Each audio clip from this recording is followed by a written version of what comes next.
Semana passada foi Henrique, agora é Francielma, né? Então, a gente está nesses meses aí discutindo nossas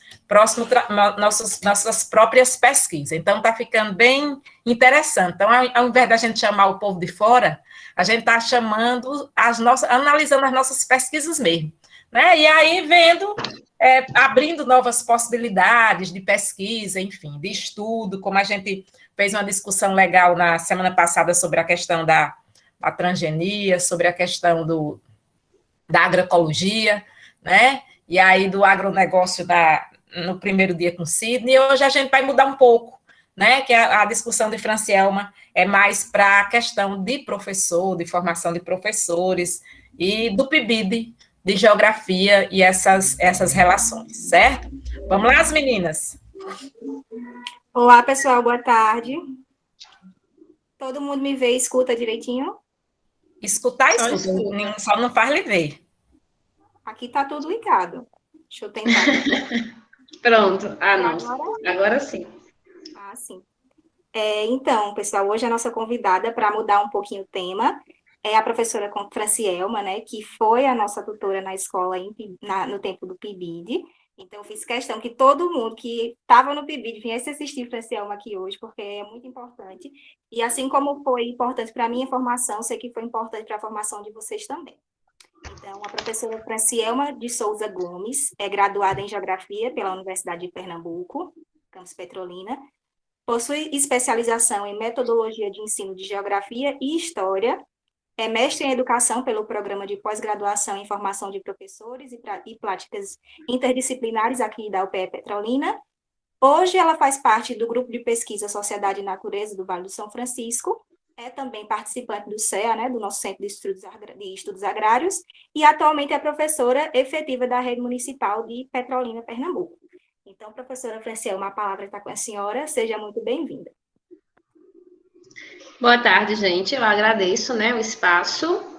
É um trabalho bem interessante, quando a gente está fazendo e escrevendo, na pressão de ter que entregar, de cumprir prazos, a gente não consegue, muitas vezes, apreciar, assim, no sentido de melhorar e de ver também o impacto do que foi as atividades do PIBID, tanto para mim, quanto professora, que estava vivenciando, para os alunos da escola, para a escola em si. Eu lembro que quando a gente começou o ano 2020, as atividades do PIBID, né, o que a gente fez na escola durante o ano foi referência, assim, para o coordenador, expor para os demais professores e pedir atividades e projetos parecidos nas outras disciplinas.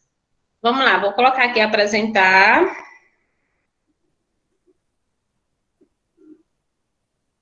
Deixa eu ver aqui a tela inteira.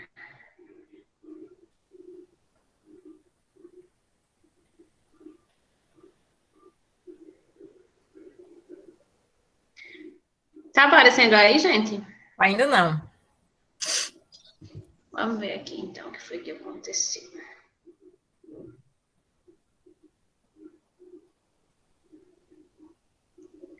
Não aparece o slide aqui para mim compartilhar. Abra primeiro Deixa o slide aí aberto, aí você abre tela inteira. Depois você abre tela inteira, você vai lá para o slide. Pronto, agora foi. Tá? Ok. Pronto. Então, essa parte da minha dissertação, que foi transformada em um artigo, traz como tema o Programa Institucional de Bolsa Iniciação à Docência, PIBID, como fundante na praxis pedagógica. Então, eu vou fazer uma introdução geral do trabalho, para que depois vocês entendam, mas que a discussão de hoje será, assim, o que é, de fato, a praxis pedagógica no cotidiano do professor, certo? Então, o que eu quero colocar no meu trabalho o tempo todo é o problema, né, as falhas no sistema educacional, quando se trata da qualidade na formação dos seus educandos. E aí, dentro desse problema, né, está a precariedade nos cursos de formação de professores que atuam como sujeitos fundamentais no processo de ensino e aprendizagem. E aí, dentro desse contexto, né, eu busquei compreender as contribuições do PIBID na formação de professores especificamente na Universidade de Pernambuco e no curso de Geografia, né, bem como as relações que se estabeleceram com a educação básica por meio das escolas parceiras. Então, como foi essa relação entre o PIBID e as escolas parceiras, no caso, entre a UPE e as escolas envolvidas no PIBID aqui em Petrolina. E aí, escolheu-se a UPE Petrolina, né? A escolha pela universidade, pela instituição, além de eu ser graduanda da instituição, se dá-se também pela importância que essa instituição tem na formação de profissionais da educação aqui na região. E aí, José Paulo Neto, ele vai falar, né, que o conhecimento, ele começa com a experiência e tem nela seu ponto de partida. Então, se eu falo de um problema, né, a gente vê que o professor, ele é um dos principais sujeitos quando a gente se fala de qualidade na educação. Então, é preciso também estudar a instituição que forma esse sujeito, né, a responsabilidade que a instituição PE, ela tem também com a formação desse professor que está atuando na educação básica. E aí, aqui eu tenho um mapa que vai mostrar a área de estudo. Então, além da UPE, o estudo envolveu as 4 escolas que eram do subprojeto de Geografia do PIBID, aí 2018, 2019, eu acho. Então, era a Escola Municipal Santa Terezinha, que ficava no Dom Avelar, a Escola Estadual Padre Luiz Cassiano, acho que é Henrique Leite, o nome do bairro. Inclusive, eu soube que a gestora de lá, né, está em estado grave, está com Covid. A escola EMAF, no Jacino Coelho, e a UPE. Então, a questão norteadora do trabalho era sempre buscar saber por que o PIBID ele é inserido como política de formação de professores para a maioria dos cursos de formação, quando mesmo ele não atende a todos os licenciandos. Então, né, tem-se o problema, né, nos cursos de formação, que é essa distância entre escola e universidade. No entanto, o PIBID, a pesquisa mostra que ele consegue reduzir essa distância, só que ele é um programa, uma política pública restrita, ele não atende a todos, portanto, mostra também que o problema, ele permanece. O objetivo geral do trabalho, analisar o PIBID, né, como fundante na articulação entre teoria e prática, para que nas licenciaturas, especialmente em geografia, não seja separada e distante da realidade, mas que sejam práticas pedagógicas na formação de professores. Então, para fazer o trabalho, inicialmente foi organizada uma pesquisa bibliográfica, posteriormente foi analisado todos os documentos que tratavam dessa questão da relação teoria e prática, especificamente falavam do estágio supervisionado nos cursos de formações e também de todas as portarias e normativas que tratavam do PIBID. E finalizou-se a pesquisa com a pesquisa de campo. Essa pesquisa de campo, ela envolveu observação, aplicação de questionários, com alunos e professores, né, que estavam envolvidos no PIBID de Geografia da UPE, tanto da escola como da universidade. Então, quando se trata dessa questão do problema dos cursos de licenciatura, uma das resoluções mais importantes foi a resolução do Conselho Nacional de 2015, em que ela vai instituir as diretrizes curriculares nacionais para a formação inicial e nível superior e para a formação continuada. E essa resolução, ela vai deixar bem claro, né? Essa resolução, ela aumenta a carga horária dos cursos de licenciatura, ela determina a quantidade de horas que tem que ser obrigatoriamente destinadas a estágio supervisionado, e ela coloca o tempo todo em vários parágrafos, artigos, a necessidade de haver articulação entre teoria e prática no processo de formação docente. Então, essa articulação, ela deve haver no momento em que esse professor ele vai dispor, né, de um contato com a realidade na escola, com embasamento teóricos que possibilitem reflexões que resultarão em atitudes críticas frente a essa realidade, ou seja, refletir sobre ações de seu cotidiano permite a sua reelaboração, a sua compreensão, por meio de uma situação concreta. E aí a Bernadette Gatti, ela é uma pesquisadora que ela vai, em quase todos os seus trabalhos, ela chama, assim, muito atenção para o papel que as universidades têm com relação a essa relação teoria e prática, porque ela vai colocar que, mesmo mudando as diretrizes, né, as instituições, elas têm que, apesar dos desafios que as instituições têm, porque mudou-se as diretrizes, mas não deu também condições dessas instituições mudarem, né, muitas suas práticas. Então, mesmo com os desafios, ela ressalta que as instituições, os professores, eles também têm que assumir esse compromisso, né, de buscar essa relação teoria e prática nos cursos de licenciatura. E aí ela vai dizer que é visível nas licenciaturas dos professores especialistas, né, a prevalência de matrizes curriculares com foco em áreas de disciplinas específicas e com pequeno espaço para a formação pedagógica. Eu lembro que quando eu estava na graduação, fazendo meu trabalho de conclusão de curso, eu fiz uma análise das ementas das disciplinas do curso de geografia. E aí eu lembro que eu só encontrei 3 emendas, né, de todas as disciplinas, que tinham atividades que faziam conexões entre o conteúdo que estava sendo trabalhado na universidade e o conteúdo ou alguma ação na escola. Então, né, essa é uma, de certa forma, uma carência que existe ainda, né, de algumas disciplinas elas estarem voltadas diretamente para o cunho científico, sem fazer essa articulação em algum momento com os conteúdos escolares, ou como esse conteúdo da disciplina deve ser trabalhado na escola. E aí, nesse sentido, né, o Nestor Kaescher também vai, né, enfatizar que boa parte dos professores do ensino superior, eles têm pouca experiência com a educação básica. Então, isso também faz...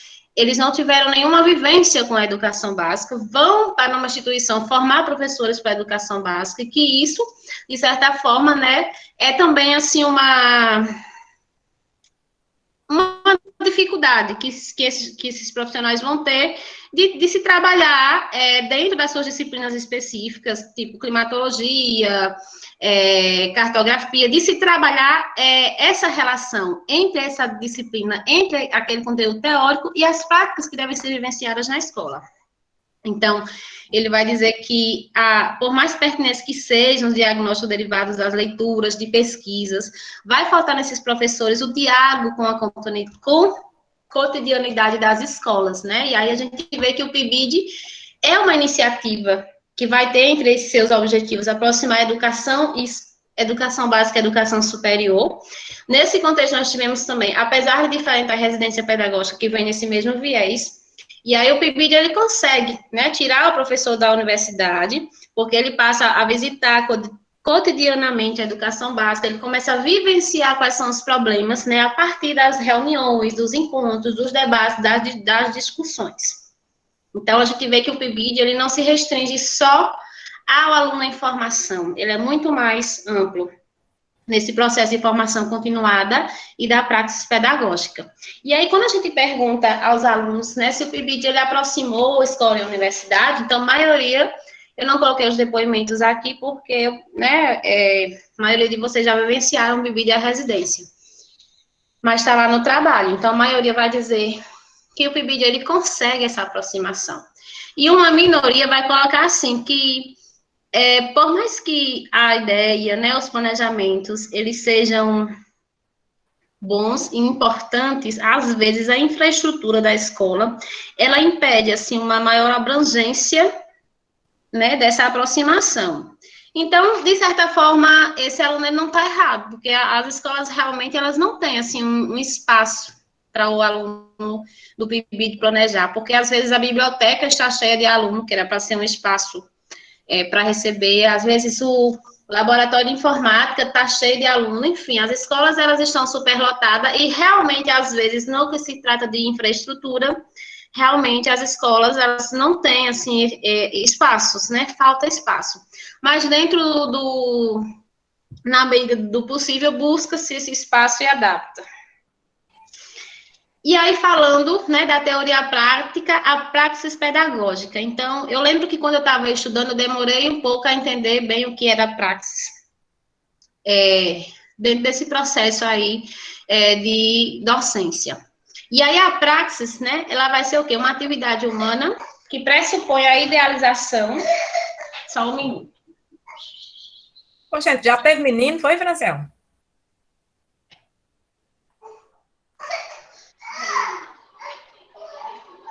Deve ser o sobrinho dela. Deve ser, porque não dormi. deu É um tempo. sobrinho que eu adotei. De todo dia de dia eu adoto ele durante o dia. Então, não sei se vai deixar continuar. Chora não, vida. Então, gente, a praxis, ela vai ser o quê? Uma atividade, né, humana que pressupõe a idealização consciente do sujeito, que se propõe a intervir, a transformar essa realidade.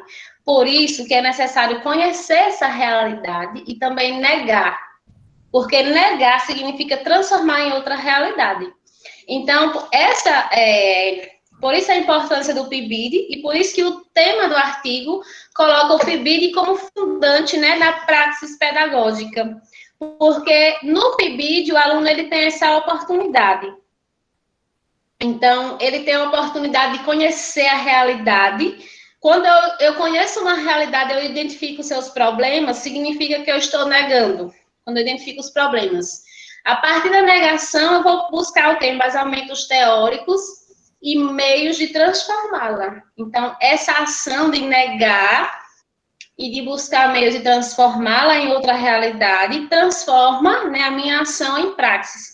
E aí a Ana Maria Caldeira e a Samira Zaidan, elas vão dizer assim, que toda praxis, ela é uma prática, mas nem toda prática pedagógica, ela chega a ser praxis, porque nem todas as vezes, nem todas as minhas ações em sala de aula vai ter uma amplitude de transformação da realidade da minha parte e também da parte dos alunos, claro, que são os principais sujeitos no processo.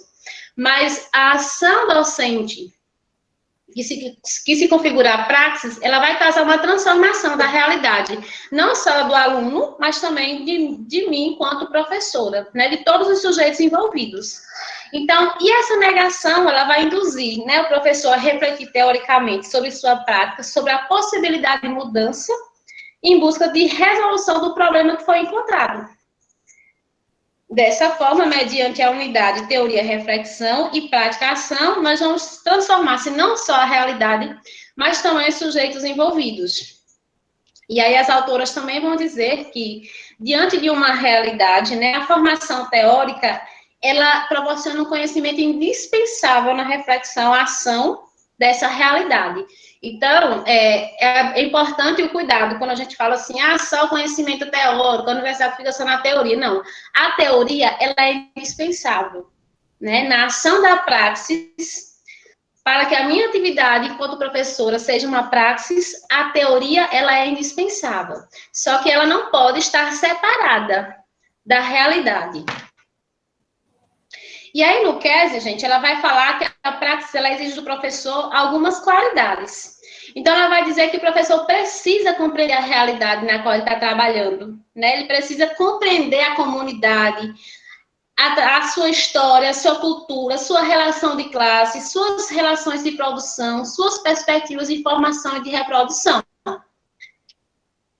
E aí, o professor também, né?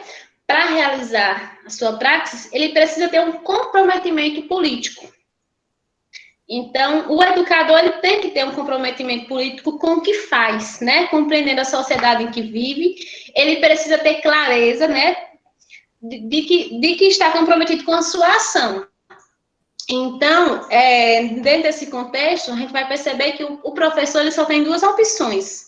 Ou ele quer a permanência dessa sociedade, como todas as desigualdades, e aí eu sou imparcial, e aí eu digo, enquanto professora, eu digo, gente, é isso, vamos aguardar, tudo vai passar, então, se eu me comporto assim, eu quero a permanência de tudo como está, né?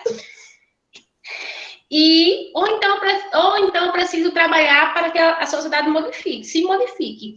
E dentro desse contexto, eu preciso me posicionar, eu preciso apresentar os problemas, porque quando o aluno ele tem propriedade de que esses problemas existem, ele vai também ser um agente transformador dessa realidade.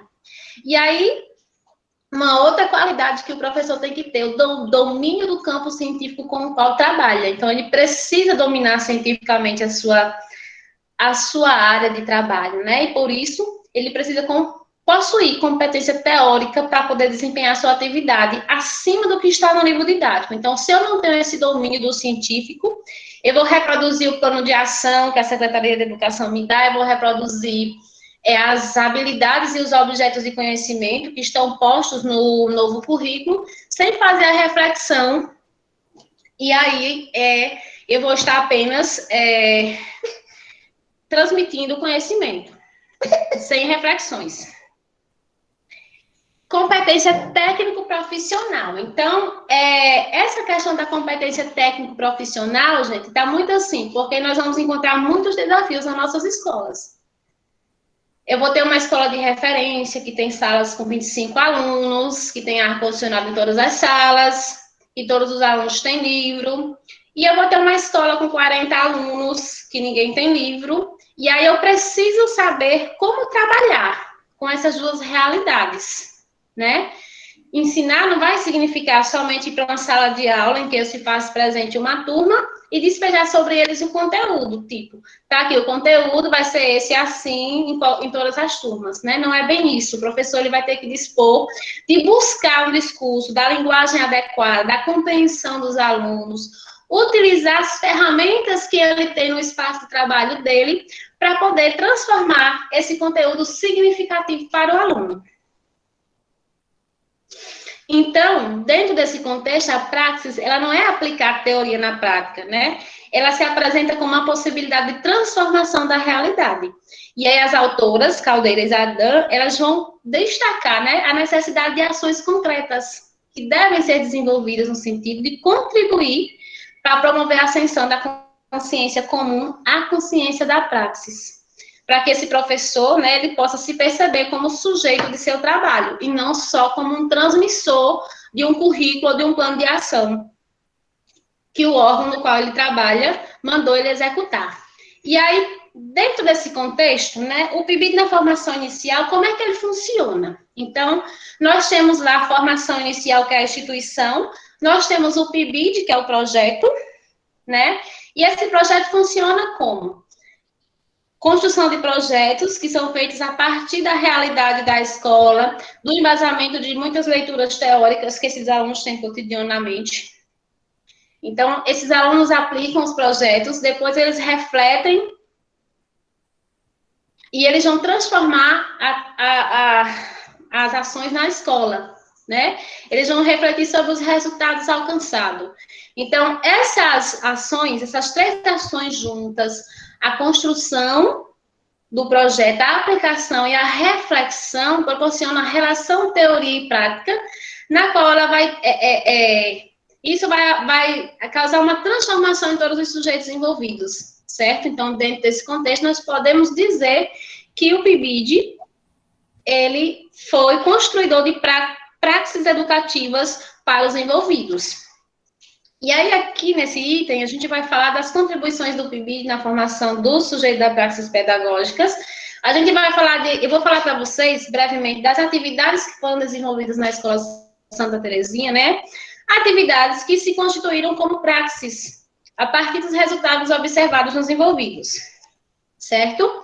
Então, a geografia como disciplina, gente, ela precisa permitir que o aluno se perceba como participante do espaço que estuda, onde os fenômenos que ali ocorrem são resultados da vida do trabalho dos homens e estão inseridos no processo de desenvolvimento, né? Isso é a Calai que vai dizer para a gente. Então, dentro desse contexto, os envolvidos no PIBID de Geografia, né, da UPE, eles buscaram desenvolver práticas educativas para que os sujeitos se percebam no processo de aprendizagem. Então, e aí, na Escola Santa Terezinha foram escolhidos alguns temas, conteúdos importantes da geografia, certo? Então, o primeiro deles foi a cartografia no ambiente escolar. E aí, tanto o Nestor Kaester como o Antônio Castro Giovanni, eles vão enfatizar a importância dos mapas, né? O Kaester vai dizer que os mapas, eles são fundamentais no estudo da geografia, o Caester vai dizer que o Castor Giovanni vai dizer que o aluno ele precisa ter noções básicas, como proporções, projeções, o significado de símbolos cartográficos, orientação, localização, ponto de referência e limites entre fronteiras e etc. Então, para trabalhar essa atividade na escola, os alunos do PIBID montaram uma oficina, primeiramente com conhecimentos teóricos, a partir do livro didático, com exposições de mapas, trabalhando aí a questão, né, do significado dos símbolos dos mapas. E eu lembro que em uma das aulas, né, eu lembro que acho que os meninos ficaram assim, né, perplexos, porque os alunos não conseguiam entender que o mapa mundi, né, que a representação do espaço geográfico no mapa mundi e no globo eram a mesma, e que mudavam apenas a projeção, né, que uma era plana e a outra era esférica. E aí, a partir dessa, né, dessa dificuldade que os meninos do PIBID, que nós observamos na sala, foi se pensar numa atividade que fizesse os alunos entenderem, né, que o mapa mundi e o globo tinham a mesma finalidade, só mudava a forma de representação. E aí se pegou o molde do globo, do mapa mundi, e como a bola de isopor, né, os alunos recortaram, pintaram e montaram. Daí eles conseguiram perceber que né, só mudava ali a forma de representação. Então, essa foi a atividade prática inserida na aula de geografia. No artigo tem mais explicado, estou tentando adiantar um pouquinho, né, porque eu acho que todos já leram, e acho que depois a gente vai conversar mais sobre. Um outro tema importante é a educação ambiental. Então, é um tema transversal, a gente está sempre trabalhando ele na sala de aula, em várias séries, e aí, nesse sentido, o Nestor Caester vai dizer também que é importante a gente trabalhar, né? É importante que o estudante ele veja o desequilíbrio ambiental, não só o desequilíbrio homem-natureza, mas, sobretudo, o desequilíbrio entre os seres humanos, né? E aí ele vai dizer o seguinte, que na destruição dos recursos naturais, a gente precisa mostrar, principalmente para os alunos, que há uma minoria que obtém lucro com a destruição dessa natureza. E aí, para trabalhar a temática, considerando a realidade dos alunos aqui da região, a gente trabalhou essa música, o Ribeirinho, que é uma música de Itagino Godinho. E aí, depois, a gente foi refletir com o aluno qual era o problema que a música levantava, né? Qual era o problema ambiental, qual era a preocupação que o autor trazia da música.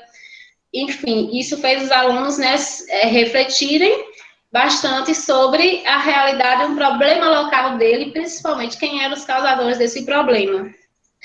E aí, posteriormente, foi pedido para o aluno, a partir da temática do que era problemas ambientais e quais são os principais problemas ambientais, foi pedido para eles produzirem uma paisagem em que eles representassem um problema ambiental do cotidiano deles e também uma ação de combate desse problema.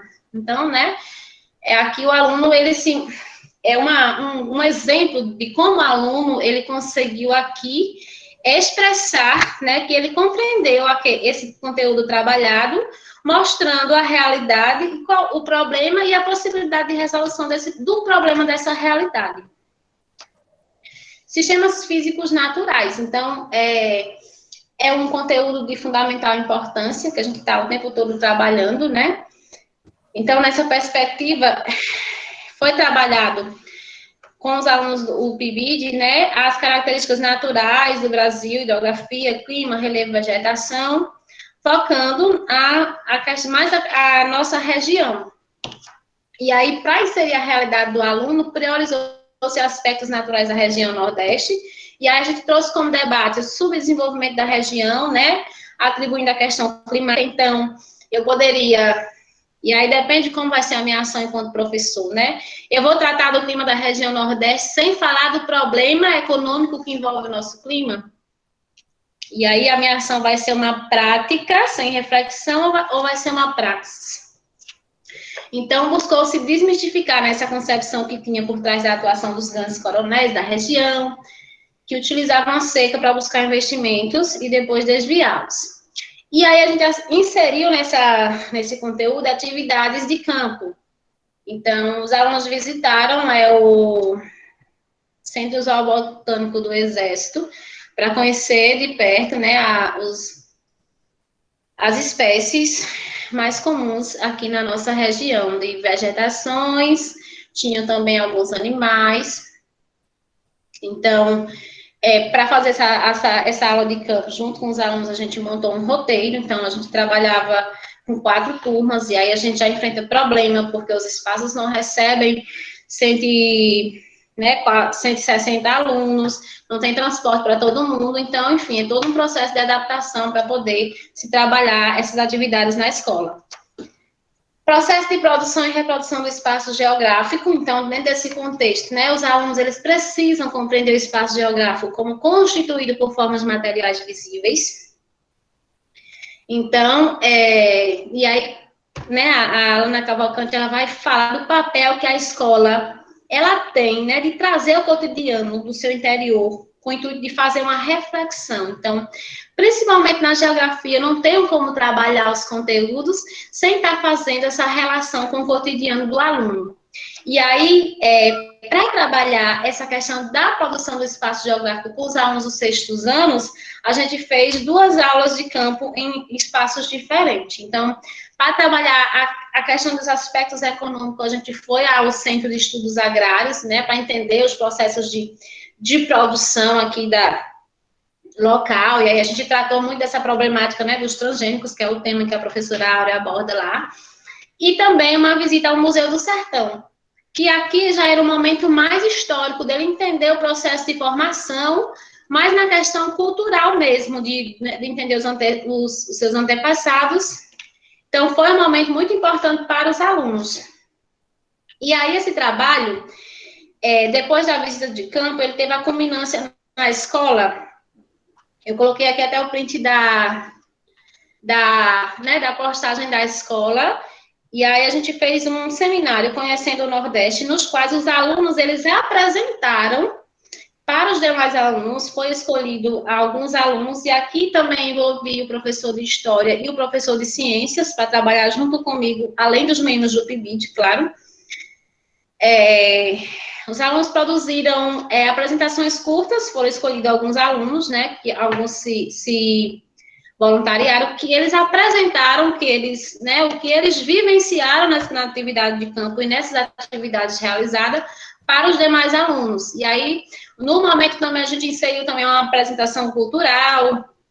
O aluno Matheus não era da escola, mas se voluntariou, então foi um momento, assim, muito bom, que os alunos sempre falavam, né, vamos viver mais momentos daquele, e eu lembro que a escola toda parou, assim, para poder vivenciar esse momento. Foi um momento, assim, que eu acredito que foi muito significativo para todos envolvidos.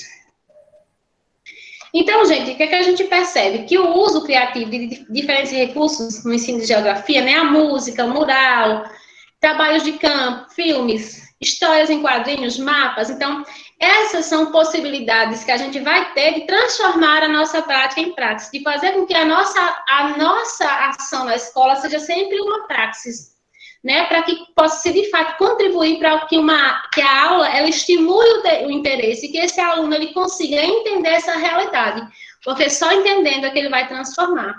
E aí a gente percebeu, pelos depoimentos, pelas ações que o PIBID ele contribuiu na formação de professores comprometidos, né, com o despertar do desejo do educando, mesmo diante das dificuldades sociais ou estruturais encontradas nas escolas de educação básica. Então, a gente percebe pelas dificuldades que eles encontraram, pela ação de cada um, eu tenho certeza que, enquanto professores, eles farão a diferença.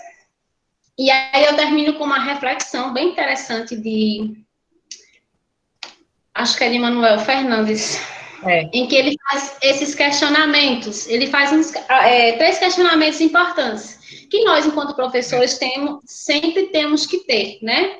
A gente tem sempre que perguntar o tempo todo, né? Isso não é uma pergunta que deve ser engessada, não. Isso é a cada ano, a cada turma que a gente vai passar, a cada escola, a cada modalidade, né? EJA, travessia, enfim. Então, a gente tem sempre que estar se fazendo essas perguntas. O que ensinar? Então, essa reflexão, né, ela exige um trabalho de pesquisa embasada de crítica. Crítica de nós mesmos, né, do que está posto o tempo todo.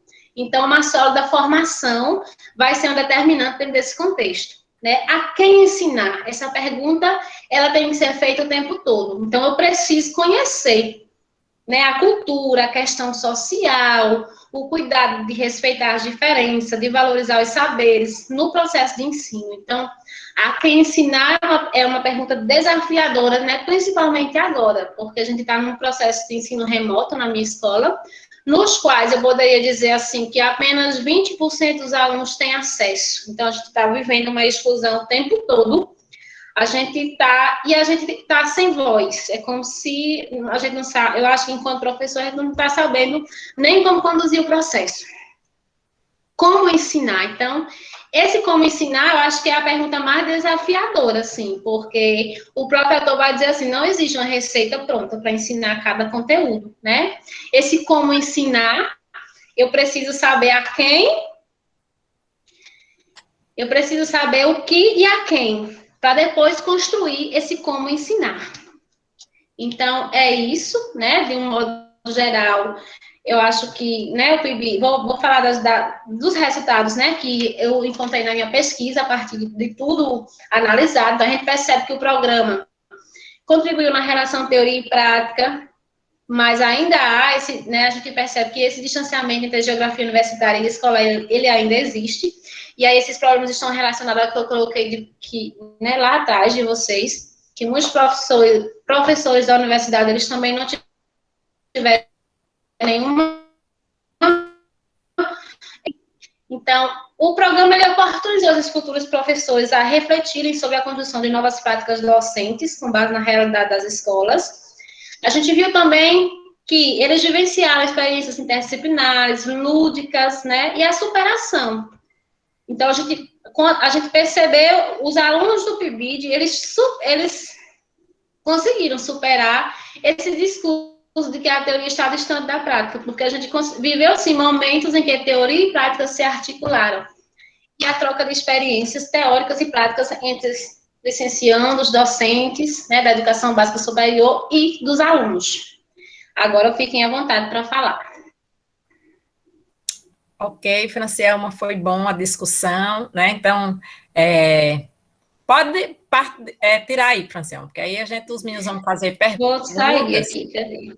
E aí é importante para a gente, nesse momento, a gente parar um pouco para a gente discutir a nossa formação docente. Como Francielma disse, a gente está vivendo um momento que nunca ninguém imaginou na sociedade, a gente está vivendo esse momento desse distanciamento. E aí o Eduardo Girotto disse aqui no dia que ele esteve aqui, né, que a gente lê bastante também, quem trabalha com a perspectiva da formação de professores, e a gente estuda bastante ele disse, nunca um professor passou tanto tempo fora da escola, né? E nós nunca passamos tanto tempo. Essa é uma realidade, né? Nós nunca distanciamos. E esses programas que tem dentro da universidade, né, mais ligado à formação, como é o caso do PIBID e da residência, mas também nós temos o PIBIC, né? Esses programas todos, ele ajuda no processo da formação, certo? Então, eles vão ajudar no processo da formação. Eu costumava dizer aos meninos da residência, olha, não é possível que vocês se vejam ainda como aqueles que entraram. Não é possível, embora alguns eu acredito que se vejam, certo? Mas é porque eles ainda não conseguiram viver a dimensão da praxe.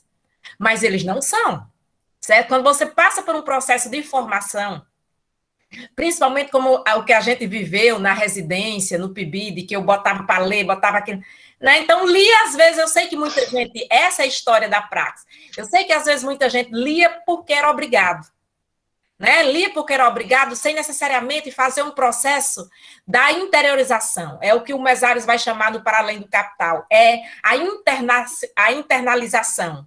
Né? Então, você ser capaz de internalizar aquilo, né, para que ele haja, para que, de fato, em você tenha uma transformação.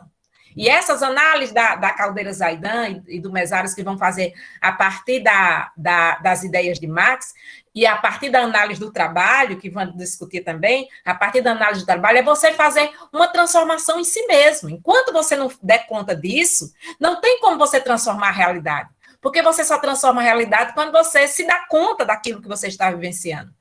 Então, por exemplo, nós precisamos estar dando conta da situação que nós estamos vivenciando, agora, nesse momento, né? Por que esse distanciamento? Por que nós passamos o dia todo dentro de casa, certo?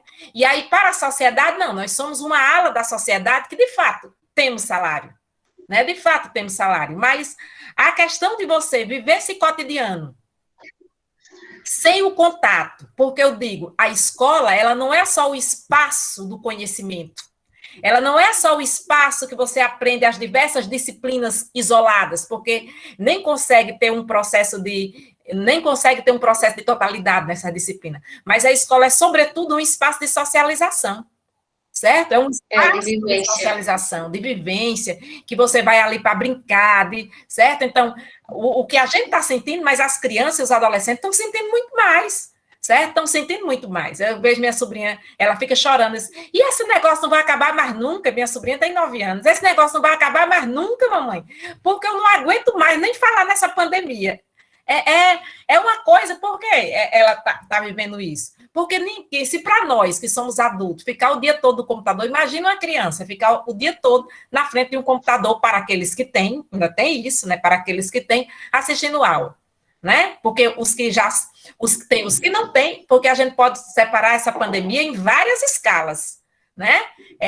Em vários segmentos, os computadores, o que tem celular e os que não tem nada, porque o que tem celular já é fragmentado, né? Porque já são assim muitas dimensões. Existem os que não têm nenhum acesso, existem os que têm, mas que o momento fez eles perder o encanto pelo estudar. E aí existe aqueles que, né, buscam de toda forma ter acesso. Exatamente. E aí é difícil nesse processo da praxis. Então, quando a gente volta para a questão da universidade, que também na universidade está vivendo essa realidade, mas o PIBID, ele entra como um programa de formação, certo? Que contribui mais ainda no seu processo de formação. O curso já é, por si só, essa formação. E o PIBID, a residência, o PIBIC, né? Agora as meninas estão participando de outro projeto, que é da FACEP, que é um outro projeto também, mas que requer essas análises todas, são processos de formação que você sai melhor da universidade, né? Que você sai muito diferente, né?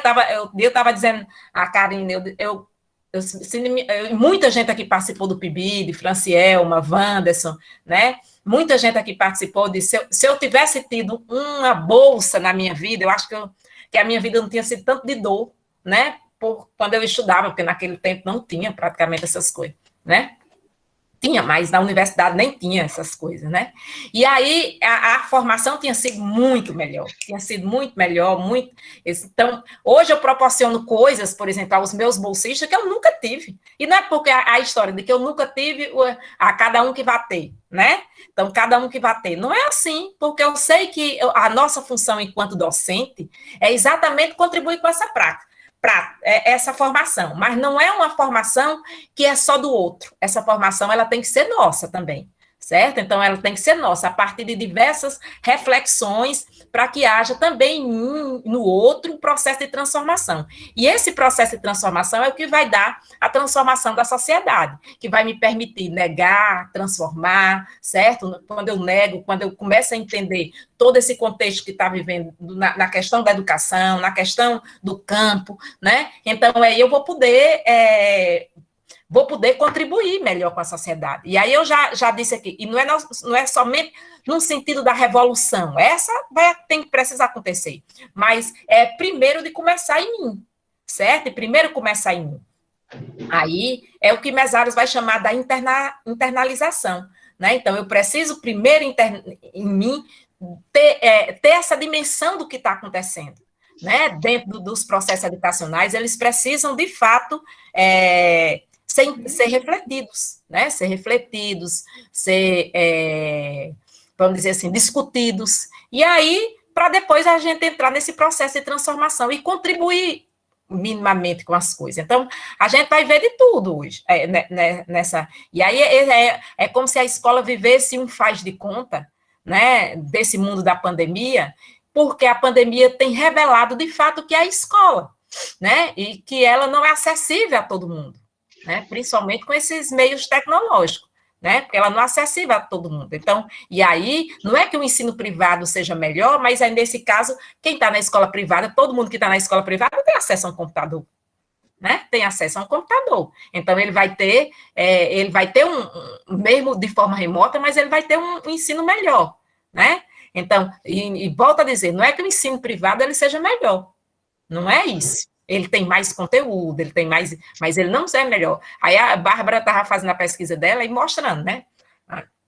Pegando os dados do INEP, eu acho, os dados do INEP, mostrando como a escola pública tem muito mais infraestrutura do que a escola privada, né? Então, os dados do INEP, eles têm revelado muito isso, né? E aí o próprio Eduardo mostra também nos dados do INEP que o Albertinho usou na dissertação dele, como na escola privada o número, por exemplo, de mestres e doutores é muito pequeno, né? Então, revela também tudo isso. Agora, lógico, nesse momento da pandemia, todos os alunos que estão lá têm acesso a um computador, né? A casa tem mais de um computador, tem celulares mais sofisticados, né? Que dá para, de fato, eles botarem e assistir melhor a aula, porque o celular é mais... Tem internet melhor, né? Esses alunos nem internet tem, né? Tem uma internet melhor, então eles vão sair mais na frente. Embora o processo de depressão, o processo de adoecimento também ocorre neles, certo? Mas aí vocês podem ir perguntando também, para eu não falar também muito. Vamos lá, gente? Quem quer... Professora, eu abri aqui no chat para inscrição, o Wanderson se inscreveu primeiro. A gente está com tempo bom, né? Meia hora, 30 minutos. Então, a senhora acha melhor fazer bloco ou vai fazer nas perguntas? Deixa o Ivandes fazer. Pode fazer, Ivandes. Primeiro, parabenizar Francielma aí pela apresentação. E uma coisa que me chama muita atenção, e eu detectei na sua apresentação, e está me chamando muita atenção, é a falta de politização, é a falta de criticidade dos professores. A gente não vê mais os professores se preocuparem com absolutamente nada, ou se politizarem, ou ter uma posição política, simplesmente aceitam tudo, simplesmente concordam com tudo, e eu não vejo, sinceramente, uma postura, eu não vou dizer nem combativa, mas pelo menos analítica da realidade. Simplesmente estão aceitando tudo, simplesmente tudo que é promovido é aceito, é praticamente uma anulação da crítica e da politização. Eu vejo isso e vejo com muita preocupação na educação de uma forma geral, né? Só isso, só uma colocação só. Certo. Não sei se a Franciel quer comentar. Não, realmente é um problema muito sério isso que o Wanderson coloca, né? Inclusive, a gente teve essa semana, assim, o maior rebuliço aqui na educação, porque a gente começou o ano, assim, buscando todos os meios de engajar o aluno, e de repente apareceu um decreto dizendo que a gente estava de recesso, né? Então, assim, a gente não tem nem espaço também de voz, praticamente, né, a gente vive um processo de imposição, e aí a gente tem discutido muito nas formações, principalmente na formação de geografia, né, alguns professores têm levantado isso, essa necessidade da gente reconquistar o espaço de voz, da gente dispor, da gente pelo menos ser consultado, né, antes de decisões importantes que envolvam o processo de ensino-aprendizagem. E aí, Luquezzi vai colocar que dentro do processo de praxis, o professor precisa ter esse posicionamento político. Porque, assim, o vem relatando também muitas coisas, Wanderson, que vem acontecendo, e Leandro também, a gente ia conversando muito mais sobre essas questões. E, de fato, os professores parecem assim, sabe? Aquela história que Mauriasi aponta no texto dele, os professores parece que estão, né, adormecidos. E aí o Mauriás diz assim, é preciso um dia perder a paciência. Só que eles não estão impacientes. Né? Então, vai aceitando. Não, vai ser remoto, vai ser assim, vai ser isso, vai ser aquilo. E vai aceitando. Logicamente, o próprio Ricardo Antunes, uma dessas lives aí que eu assisti tantas no ano passado, e assisti muitas dele, ele vai dizer que nós estamos vivendo um momento de excepcionalidade. Isso é fato, Vanessa. Nós estamos vivendo um momento de excepcionalidade, certo? Em que agora não existe uma outra alternativa para nós que não seja o ensino remoto. Agora, como é que ele... Aí as perguntas de Manuel Fernandes. Como é que ensinar? Aí é outra história, né? Então, é esse momento de excepcionalidade que a gente está vivendo. Aí o Ricardo Antunes vai dizer, eu só tenho medo que esse momento de excepcionalidade vire eterno. Ou seja, mesmo acabando a pandemia, o Estado queira ficar assim, né? Porque é muito mais barato para o Estado. Né? Muito mais barato. E tem muitos professores que estão gostando, viu? Exatamente. Tem professor que está gostando. E então, é essa a história. Agora, nesse momento de excepcionalidade, a gente não tem outra alternativa, porque a gente não pode ir para as ruas, a gente não pode se manifestar, a gente não pode ir para a sala de aula como aluno, né? Porque a gente está vivendo um momento de pandemia, né? De um vírus desconhecido, que, ainda que chegue a vacina, já está em uma outra dimensão de variante, que eu não sei nem se a vacina vai funcionar, porque a vacina foi estudada para uma variante, a gente já está em outra.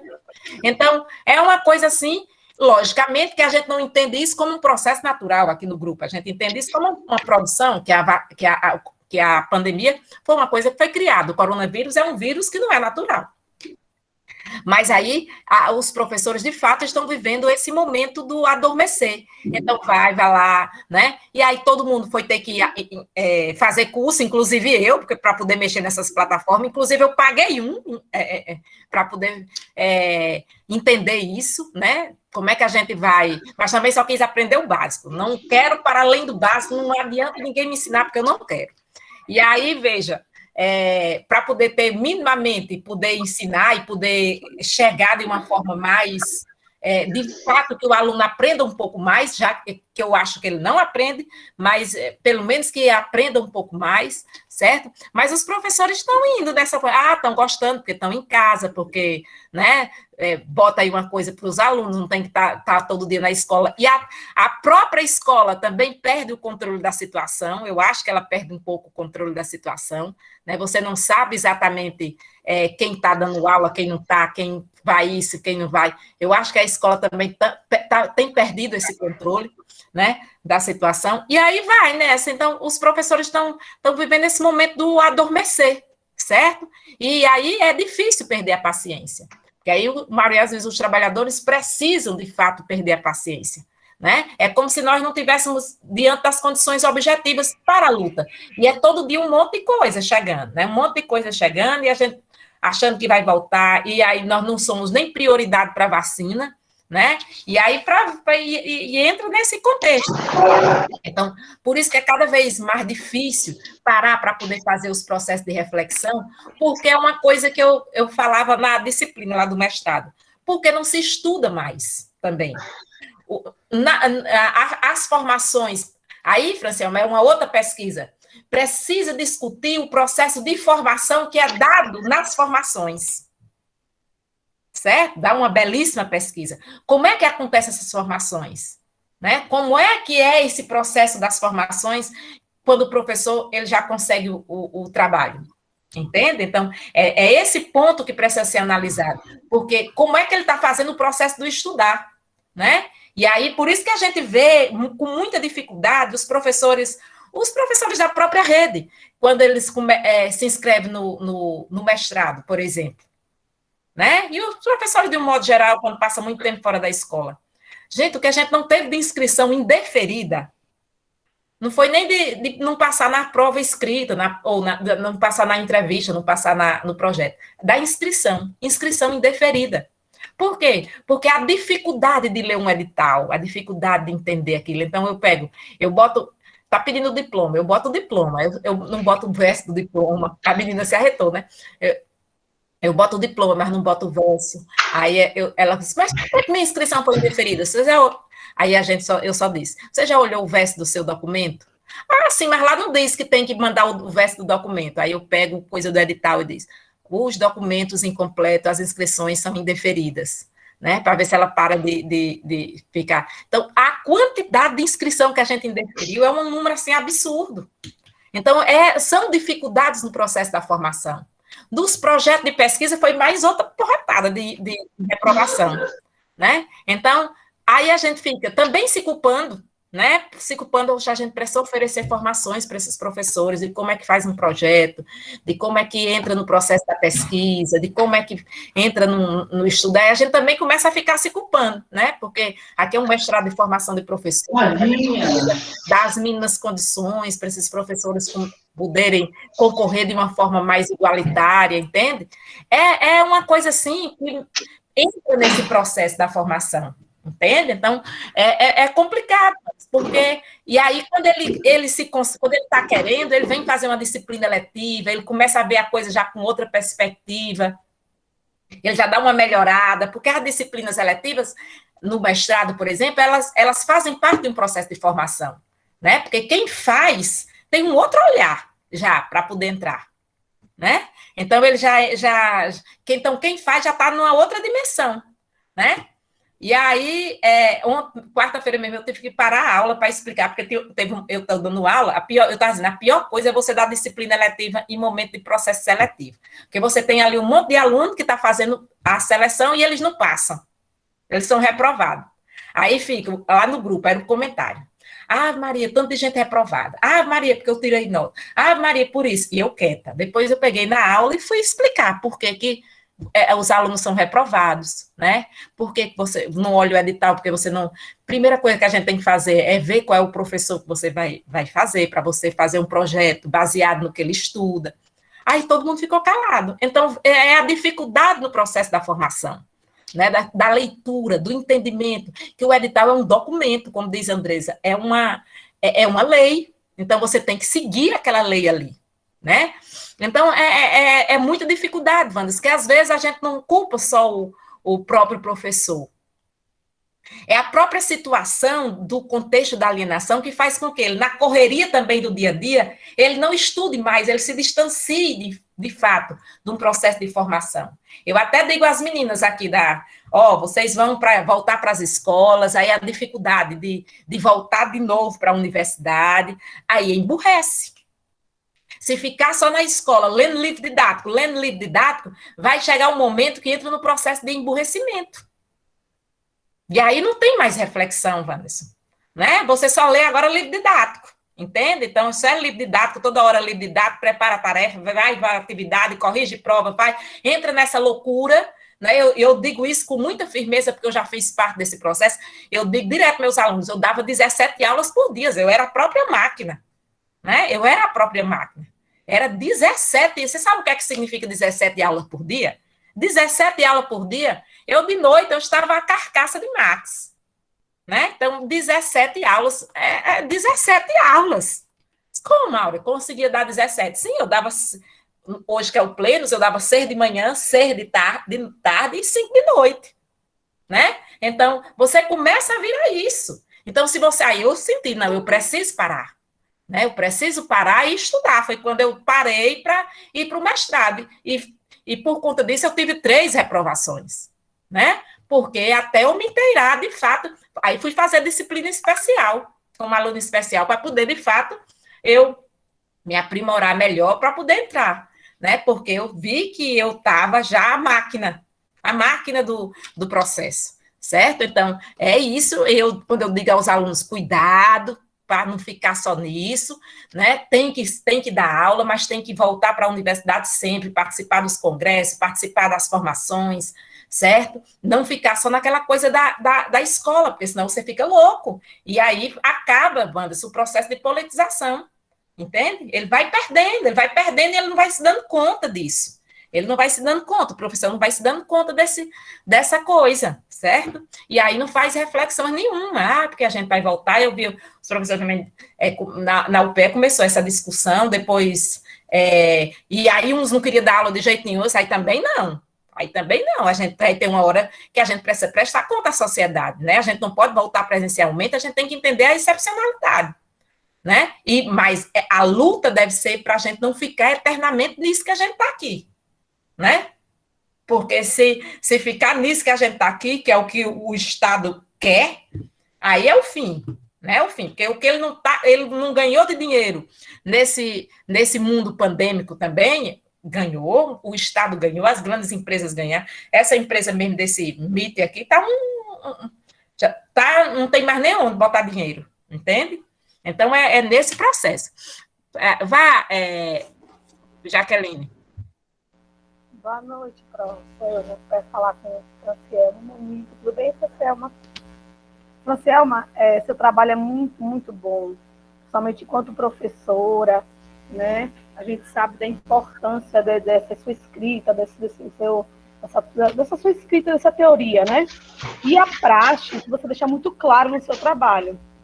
Então, Francielma, assim, nesse momento de pandemia, como é que nós vamos realizar essa teoria e a prática? É tão difícil quanto professor e quanto docente. A gente se impõe, né? Como é que eu vou trabalhar a teoria e a prática? E aí eu tive um exemplo ontem na aula do meu filho, que tem 6 anos, eu assisti na aula, a professora estava falando de ser vivo e não vivo. Aí um menino, né, de 6 anos pegou um ratinho daqueles que eles criam, meu nome é um hamster. Aí começou na aula, olha o hamster, e a professora, menino, por favor, faça silêncio, menino. Então, ela simplesmente ignorou a aula, né? E ele não entendeu que aquele menino ali, ele tinha essa prática de entender que ali era um ser vivo, que ele estava tentando mostrar, e a pró pedindo para fazer silêncio na aula online. Então, assim, essa realidade, enquanto professor, enquanto aluno, para a gente vivenciar a teoria e a prática e vivenciar o cotidiano do aluno, né, na aula online, se tornou ainda mais difícil ainda. Então, Francielma, e você, quando professora da educação aí pública, como é que você está fazendo nessa hora? Relacionar a geografia, a teoria e a prática? Olha, assim, é um desafio. Eu acho que quando eu olho as perguntas de Manuel Fernandes, eu acho que eu ainda estou dentro desse contexto, analisando a quem ensinar, né? Porque a gente tenta, dentro da medida do possível, fazer... Primeiro, a gente não tem o contato para fazer essa prática, esse feedback. Aí a gente tenta, dentro das atividades, né? Pedir para... Tipo, eu faço de lá, daqui o aluno de lá, a gente tenta... Eu não sei se eu tenho conseguido, na verdade, né? A gente tenta buscar essa unidade, mas aí existe um desafio. E a gente também, e eu falo, né? Eu, enquanto professora, eu não tenho conseguido, assim, eu não tenho total certeza, né? Se o meu aluno, ele, de fato, ele tem compreendido aquele conteúdo trabalhado da forma como nós estamos trabalhando. E aí, só acrescentando, Francielma, que uma coisa também dá para a gente fazer tanto na pandemia como fora da pandemia. Aí, Monique, dá para você utilizar a teoria e a prática. Uma coisa é a teoria e a prática, outra coisa é a praxe, certo? Então, é preciso fazer essa diferenciação. Então, usar a teoria é o que Marx vai chamar do trabalho abstrato e do trabalho concreto. O que eu estou dizendo aqui para a gente é que os professores têm feito muito trabalho concreto, certo? O trabalho concreto, que é esse trabalho, eu faço, corrijo tarefa, dou aula, corrijo tarefa, leio o livro didático, vou nesse dia a dia, certo?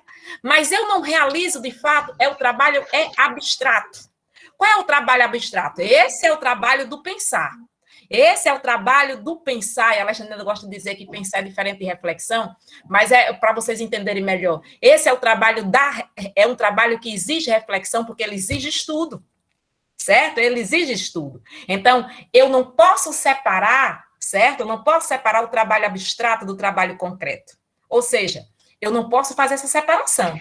Porque quando eu faço essa separação, eu posso até realizar de uma forma, de formas, vamos dizer, que desintegre, que não é totalidade, teoria e prática, certo? Então, eu posso até fazer uma atividade como essa de Francielma.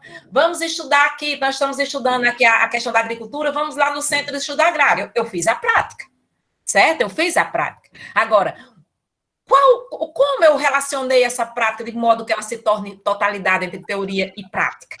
É essa totalidade que vai fazer a praxe, certo? Por quê? De modo que os alunos consigam relacionar aquilo que vivenciou, e eu, por sua vez, como eu estou dizendo na história de mesários, consigo internalizar. Será que isso valeu? Será que isso foi bom? Será que, de fato, aprendi? O que foi que eu também, enquanto professor, isso me melhorou ou não no meu processo?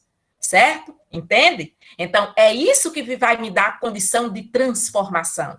Né? Então, o que Wanderson perguntou, por exemplo, agora, e que você perguntou no processo da pandemia, como é que eu estou analisando isso? Certo? Para depois a gente... Aí sim, pode desencadear depois de um processo revolucionário. Né? Porque, como o Ricardo Antônio disse, é a gente entender que isso não pode ser de eterno. Isso é uma excepcionalidade que nós estamos vivendo e que nós não podemos dizer sim para a eternidade. Entende? Então, para eu não dizer sim para a eternidade, eu tenho, de fato, que entender, a partir das análises, que a escola é um espaço de socialização.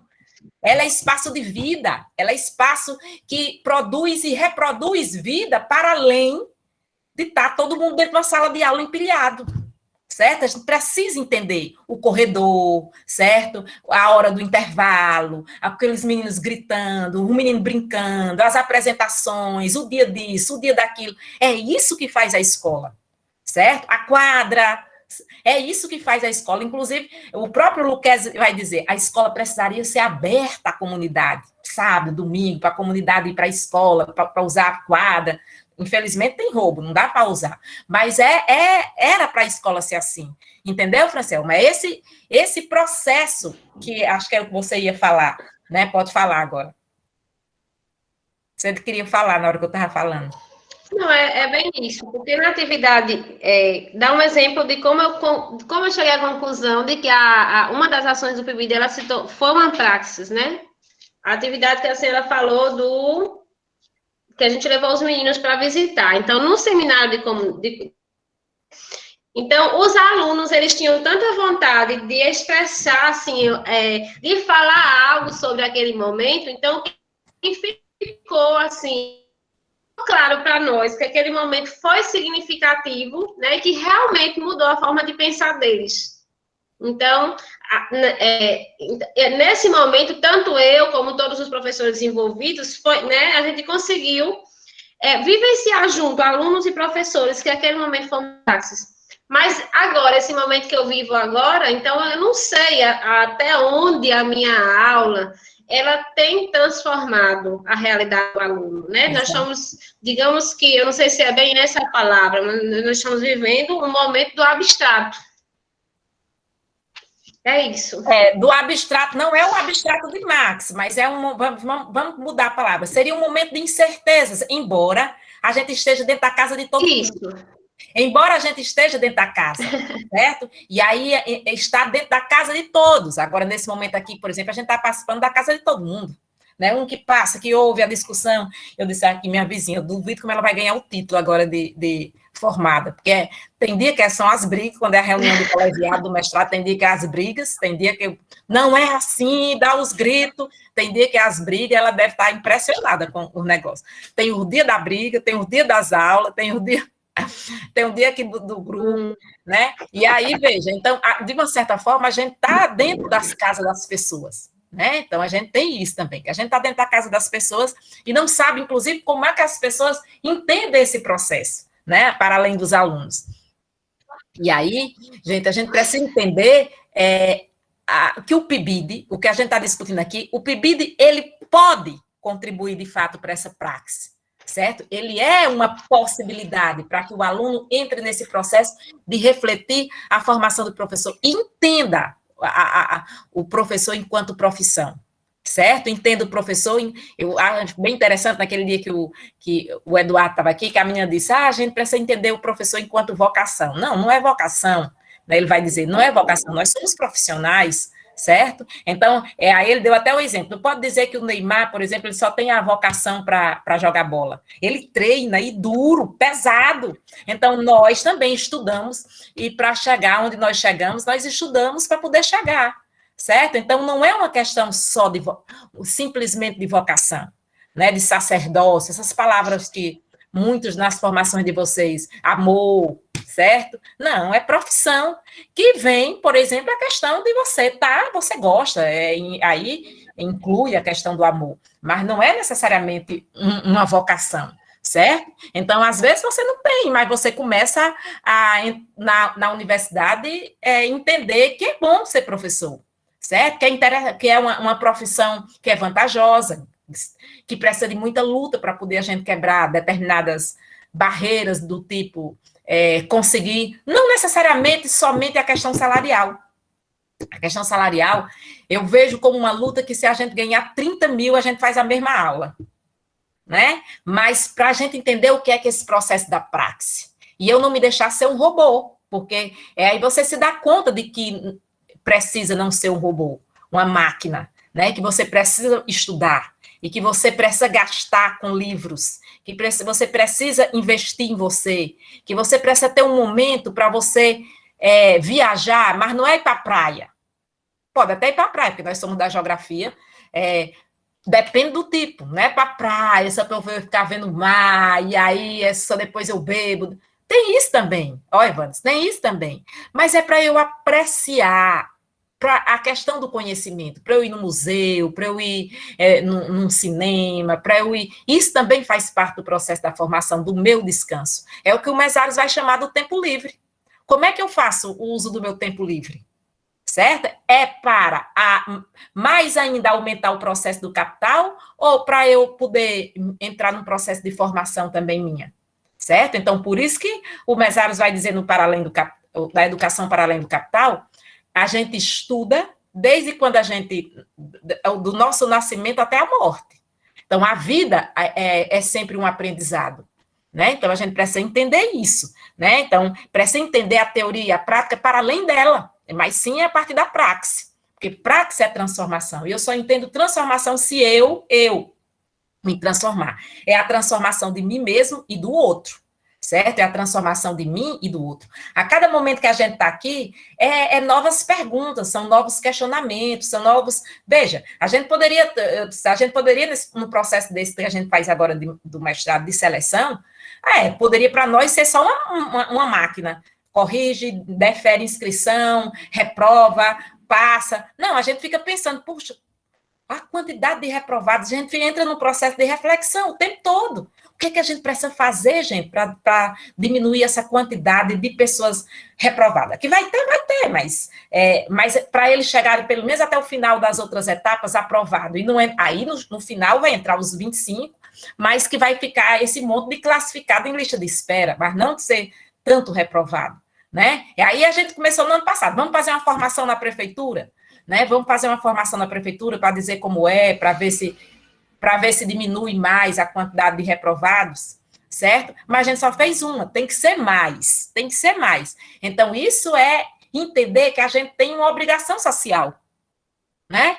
Até porque agora a CAPES pede qual é o tipo de inserção social que os mestrados fazem, né? A gente entender que a gente tem mais de que isso, uma função social que é de contribuir com a formação do povo, né? Mas é um negócio, assim, impressionante, sabe? De quantidade de reprovada, a quantidade de projeto de 4, de 3. É uma coisa que dói muito, às vezes. Vixe, quando eu vejo só o resultado. Meu Deus do céu, como é isso, né? E aí, quando chega nos currículos, é outro horror, porque a gente vê a dimensão dos professores que não tem... Como é o currículo Lattes? Né? A gente pediu currículo Lattes com foto. Lógico, está tudo online, tudo a gente pede foto. Vai que a pessoa manda outro fazer a entrevista no lugar dela. Tudo a gente pede foto. Currículo Lattes com foto. A menina não bota foto. Aí a inscrição é indeferida, porque o currículo Lattes não tem foto. Mas só porque eu não botei a foto? Sim, a gente está fazendo um processo todo online. Se você não colocar foto nas coisas, como é que a gente vai saber que é a pessoa? Né? Então, a gente está se cercando de todas as formas. Imagine, você fazer um processo seletivo sem nunca ver a pessoa. A entrevista online, projeto online, tirou a prova escrita, porque não tem como a gente fazer, certo? Mas tudo online. Aí, como é que vocês vão fazer online? Aí a gente vai pegar com os documentos que ele mandou, com a foto, para comprovar se é a pessoa que está fazendo a entrevista, né? Então, tudo tem que ter foto, para a gente saber se, de fato, é a pessoa que está ali naquele momento da entrevista, para a gente fazer. E ela tem que estar trancada em uma sala, sozinha, usando fone de ouvido. Né? Então, é uma coisa que a gente, cada dia... A prova escrita derruba muita gente, mas esse ano quem derrubou muita gente foi o povo não saber usar o online, fazer uma inscrição pela plataforma.